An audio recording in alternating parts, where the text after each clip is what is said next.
Dans Genèse 15, nous trouvons la cinquième apparition du Seigneur à Abraham.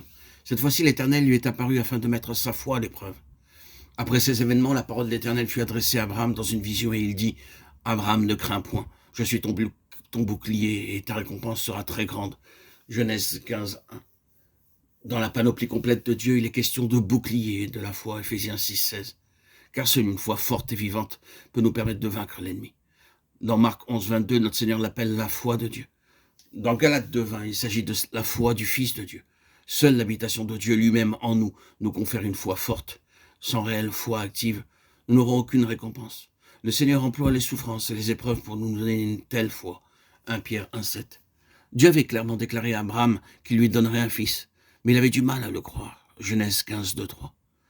Abraham avait attendu durant de longues années l'accomplissement de cette promesse. Mais voyant que la promesse ne s'accomplissait pas, il fut sur le point de léguer ses biens à son principal attendant. Quand l'Éternel lui apparut, il aurait pu dire « Oh Seigneur, tu as déclaré vouloir me donner un fils. J'ai attendu jusqu'à ce jour, mais je ne vois rien. Je me fais vieux et ma femme aussi. Je vais léguer mes biens à mon serviteur. » L'Éternel est apparu au bon moment à Abraham pour le garder de commettre une telle erreur. Nous aussi, nous nous mettons à douter de Dieu lorsqu'il tarde à répondre à nos prières ou à accomplir ses promesses. Nous sommes alors tentés de mettre nos propres plans à exécution.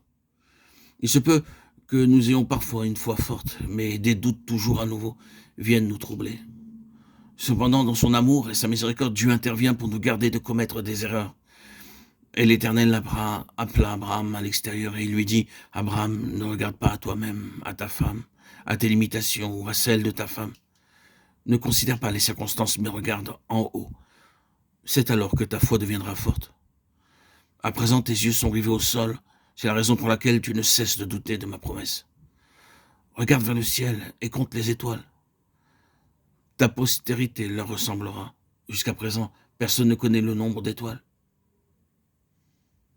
Elles sont innombrables. » Dieu savait bien qu'Abraham était incapable de compter les étoiles, mais il voulait fortifier sa foi. Et ce n'est qu'en regardant au Seigneur qu'il pouvait disposer d'une foi forte. Ses yeux devaient se détourner de lui-même pour avoir une telle foi.